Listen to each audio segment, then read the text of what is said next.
તો ચાલો આજે બનાવીશું ચીઝ પનીર ટોમેટો પૂરી કે ટોમેટો ભજીયા પણ કહી શકો તમે। વરસાદની સિઝન સ્ટાર્ટ થાય અને અલગ અલગ પ્રકારના ભજીયા ન બને તો તે ગુજરાતીનું ઘર ન કહેવાય। ગ્રીન ચટણીવાળી ટોમેટો પૂરી તો તમે બનાવી હશે અને ખાધી પણ હશે, પણ આ રીતે જો ચીઝ પનીરવાળા ભજીયા એક વખત બનાવી લેશો તો બીજા બધા જ ભજીયાનો સ્વાદ ભૂલી જશો, એટલા ટેસ્ટી બને છે। તો હેલો ફ્રેન્ડ્સ, હું સ્વાતિ, સ્વાગત છે તમારું મારા કિચનમાં। જો વિડીયો જોયા પછી રેસીપી ગમે તો એક લાઇક આપી ફ્રેન્ડ્સ અને ફેમિલીમાં શેર કરીને ચેનલને સબસ્ક્રાઈબ કરવાનું ભૂલતા નહીં। તો ચીઝ પનીર ટોમેટો પૂરી બનાવવા માટે મેં અહીંયા ટમેટાં લીધા છે।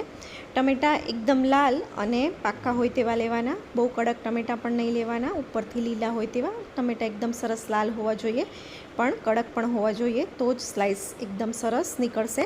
ટમેટાની સ્લાઇસ કરીને સાઈડ પર રાખી દઈએ। હવે મેં અહીંયા 2 મીડિયમ તીખા મરચાં અને 3 વધારે તીખા જે લવિંગિયા મરચાં આવે તે લીધા છે। મરચાંની તીખાશ તમારે તમારી રીતે બેલેન્સ કરવાની, પણ આ ટોમેટો પૂરીમાં જો મરચાં થોડા વધારે હશે તો જ પૂરી ટેસ્ટમાં વધારે સરસ લાગશે, કેમ કે ચીઝ પનીર અને ટમેટાનો કોઈ સ્વાદ નથી હોતો, થોડા ફિક્કા લાગે છે બધું ભેગું થાય તો, એટલે થોડી તીખાશ વધારે હોય તો જ આ પૂરી ટેસ્ટમાં વધારે સરસ બનશે।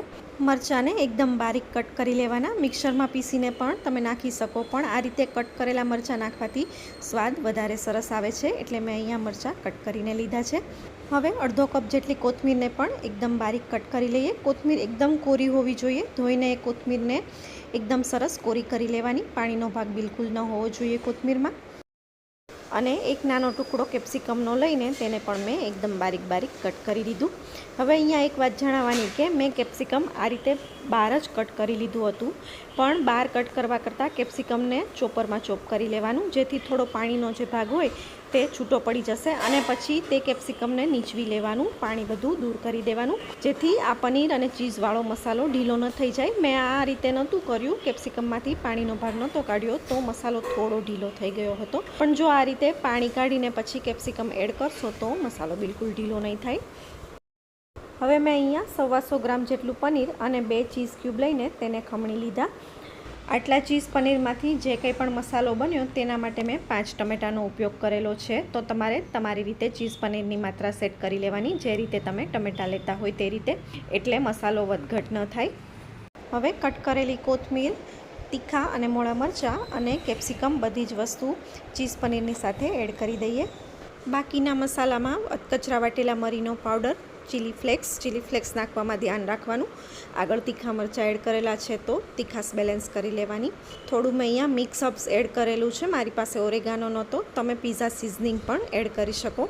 થોડો ચાટ મસાલો અને થોડું મીઠું, અહીંયા મેં મીઠું નાખ્યું પણ વિડીયો કટ થઈ ગયો છે, તો સ્વાદ પ્રમાણે થોડું મીઠું પણ એડ કરી દેવાનું। થોડી શેઝવાન ચટણી અને થોડું પ્લેન માયો એડ કરીને કાંટા અને ચમચીથી એકદમ હળવા હાથે મિક્સ કરી લઈએ, એટલે ખમણેલું ચીઝ પનીર છે તે ભાંગી ન જાય। મેં અહીંયા વિડીયોની સ્પીડ થોડી વધારી છે, એટલે થોડું ફાસ્ટ દેખાય છે, પણ એકદમ હલકા હાથે જ મિક્સ કરવાનું। એક વખત મસાલો ટેસ્ટ કરીને બધા જ મસાલા બેલેન્સ કરી લેવાના, અને હવે ટમેટાની સ્લાઇસ પર આ મસાલો લગાડીને બધી જ પૂરી તૈયાર કરી લઈએ। જ્યારે તમારે ભજીયા તળવા હોય, ટમેટાની પૂરી તળવી હોય ત્યારે જ તૈયાર કરવાનું, પહેલેથી વધારે પડતું આગળથી તૈયાર કરીને નહીં રાખી દેવાનું, નહીંતર ટમેટામાં જે થોડો ઘણો પણ પાણીનો ભાગ હોય તેનાથી આ મસાલો ઢીલો થઈ જશે। તો મેં અહીંયા આ રીતે બધી જ ટમેટાની પૂરી એકસાથે તૈયાર કરી લીધી છે। બધા જ ઘરના મેમ્બર્સ સાથે જમવા બેસવાના છે, તો મેં બધું તૈયાર કરી લીધું છે, પણ જો જમવા બેસવાને વાર હોય તો બધી પૂરી એકસાથે ન તૈયાર કરી લેવી, જે રીતે જમવા બેસવાના હોય, જે રીતે પીરસવી હોય, સર્વ કરવી હોય તે જ રીતે તૈયાર કરતી જવાની। હવે ભજીયા માટે મેં અહીંયા પહેલેથી જ લોટ તૈયાર કરીને રાખી દીધો હતો, તો 1 કપ ભરીને ચણાનો લોટ લીધો છે, તેમાં 2 ટેબલસ્પૂન જેટલો ચોખાનો લોટ લઈને સ્વાદ પ્રમાણે મીઠું, થોડી હિંગ, થોડા ચીલી ફ્લેક્સ ન નાખવા હોય તો સ્કીપ પણ કરી શકો, પણ લોટ એકદમ ફીકો ન લાગે એટલે મેં થોડા ફ્લેક્સ અહીંયા એડ કરેલા છે।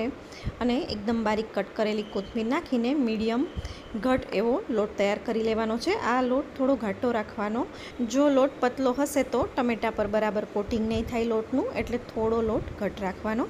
હવે ભજીયા તળવાનું સ્ટાર્ટ કરો તે પહેલાં લોટને થોડો ફીણી લેવાનો, એટલે એકદમ ઓછા સોડામાં પણ ભજીયા સરસ તૈયાર થાય અને વધારે પડતું તેલ પણ ન પીવે। 5 થી 7 મિનિટ લોટને ફીણી લીધા પછી મેં અહીંયા 1 ચપટી જેટલા સોડા લીધા છે, અને તેની ઉપર ગરમ તેલ નાખીને એકદમ બરાબર મિક્સ કરી લઈએ। તૈયાર છે બધું, તો ફટાફટ ટામેટા પૂરી તળી લઈએ। ભરેલી ટમેટાની સ્લાઇસને આ રીતે લોટની અંદર નાખીને ઉપર ચમચીની મદદથી લોટ સ્પ્રેડ કરી દેવાનો અને પછી ચમચીથી જ સ્લાઇસને તેલમાં મૂકવાની. ભરેલી ટમેટાની સ્લાઇસ તેલમાં નાખો ત્યારે થોડીવાર માટે ગેસની ફ્લેમ સ્લો રાખવાની. બધી સ્લાઇસ નાખી દો પછી ગેસની ફ્લેમ ફાસ્ટ કરી દેવાની, નહીંતર એક ટમેટાની પૂરી લાલ થઈ જશે અને બીજી કાચી જેવી રહેશે. અને વધારે પડતી સ્લાઇસ પણ ન નાખવી, એકસાથે 3 થી 4 જ નાખવાની એટલે તૂટી ન જાય. અને વધારે પડતું ફેરવ પણ નહીં કરવાનું. એક બાજુથી તળાઈ જાય પછી ફેરવીને બીજી બાજુ તળી લેવાની. તો મેં અહીંયા એક બેચ તળીને રેડી કરી દીધો છે અને આ સેકન્ડ બેચ પણ તૈયાર. અને હવે ઉપરથી થોડો ચાટ મસાલો સ્પ્રિંકલ કરી દઈએ. પૂરી ગરમ હોય ત્યારે જ ઉપર થોડો ચાટ મસાલો આ રીતે છાંટી દેવાનો એટલે એકદમ સરસ ટેસ્ટ આવે ઉપરના પડમાંથી પણ. તો બધી જ ટમેટાની પૂરી મેં અહીંયા તળી લીધી છે. એક પૂરી હું તમને કટ કરીને બતાવું. આ ટામેટા પૂરી થોડી ઠંડી થાય પછી જ કટ કરવી, જેથી એકદમ પ્રોપર કટિંગ થાય.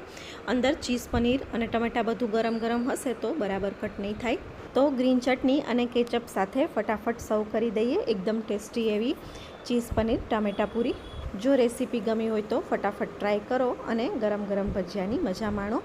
તો ફરી મળીશું એક નવી રેસીપી સાથે. ત્યાં સુધી આવજો.